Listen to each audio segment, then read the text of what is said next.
In active addiction, we were obsessed with the bag. We chased the money, the gold, and the resources because we thought that's what would make us feel okay. We thought that our net worth equaled our self-worth. Welcome to day 8 of A Proverb a Day Keeps the Police Away. My name is Robert, and I'm glad to have you along today on this journey through Proverbs. Yesterday, we watched the simpleton get destroyed by a cheap thrill. Today in chapter 8, wisdom steps up to the mic, and she's telling us that we've been chasing the wrong currency. She says if you want to be rich, like actually rich, you need to stop chasing the bag of jewels or, this bag, and start chasing the truth. Notice that wisdom isn't hiding in a cave somewhere. Solomon says that she's standing right where we make our daily decisions. Let's jump into chapter 8 here, verses 1 through 9. Do you hear Lady Wisdom calling? Can you hear Madam Insight raising her voice? She's taken her stand at First and Main at the busiest intersection, right in the city square where the traffic is thickest. She shouts, "You! I'm talking to all of you. Everyone out here on the streets. Listen, you idiots. Learn good sense. You blockheads. Shape up. Don't miss a word of this. I'm telling you how to live well. I'm telling you how to live at your best. My mouth chews and savors and relishes truth. I can't stand the taste of evil. You'll only hear true and right words from my mouth. Not one syllable will be twisted or skewed. You'll recognize this is true, you with open minds. Truth-ready minds will see it at once." She takes her stand at First and Main. What that means in the Message version is basically the Crossroads. Every single day in recovery, you stand at a crossing. Do I call my sponsor or do I isolate? Do I tell the truth or do I lie to save face? Do I drive home or do I turn down a street or into a parking lot that I know that I shouldn't be in? Solomon says wisdom is standing right there in the middle of that intersection yelling, "Listen!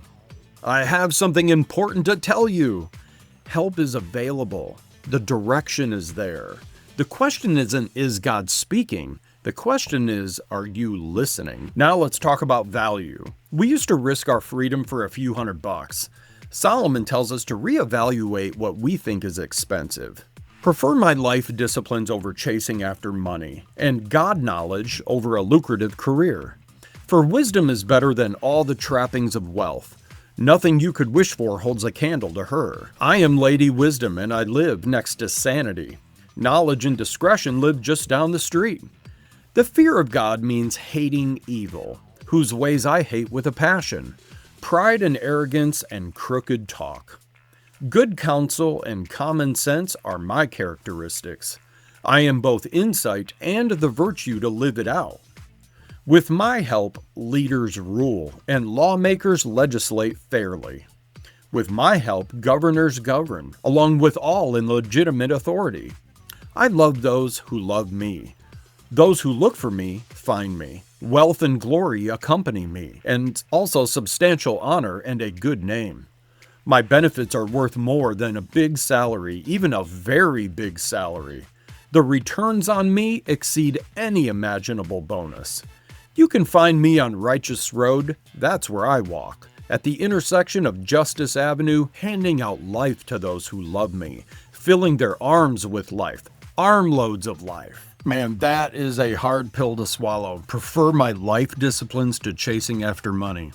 In early recovery, we panic about money. We want to get the job back and get the car back, get the bank account up. But Solomon says here, stop. If you get the money back, but you don't have the discipline to keep it, you'll just lose it again. The wisdom is the foundation. Money is just the decoration. And notice what he adds right after that. I hate pride and arrogance. Why is that, you think? Well, pride is the thing that tells you, I don't need help. I can get rich on my own. That's the ego that keeps us broke and broken. Now, the chapter ends with a binary choice. There's no gray area here. You're either building a life or you're dating death. God sovereignly made me, the first and the basic, before he did anything else. I was brought into being a long time ago, well before Earth got its start. I arrived on the scene before ocean, yes, even before springs and rivers and lakes.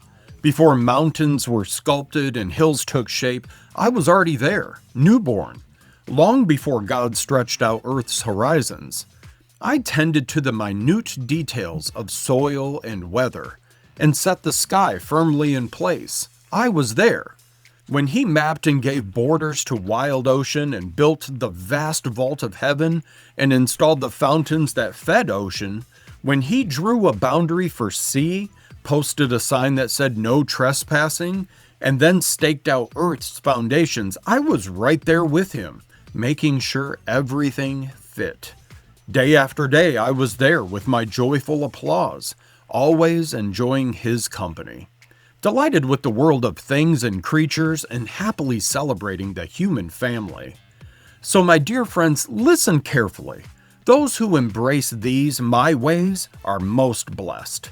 Mark a life of discipline and live wisely. Don't squander your precious life.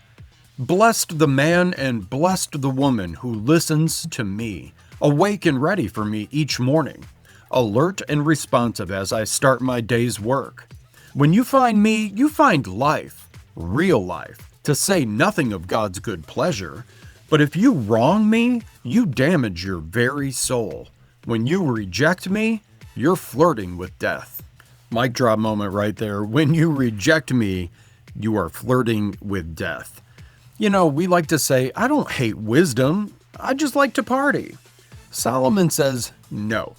If you reject the truth, you are actively in love with your own destruction. Recovery is a life or death proposition. Verse 34 says, we need to be awake and ready for me each morning.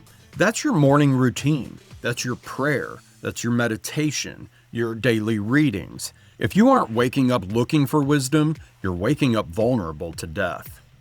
So the takeaways from chapter 8 to keep the police out of your life are this. Number 1, check the crossroads. At every decision point today, pause, listen. Wisdom is usually yelling out some directions. Number 2, value the right bag, not this one. Don't chase money, chase the discipline. The money will follow the character. And number 3, don't date death. Wake up every morning ready for wisdom. It's the only way to stay alive.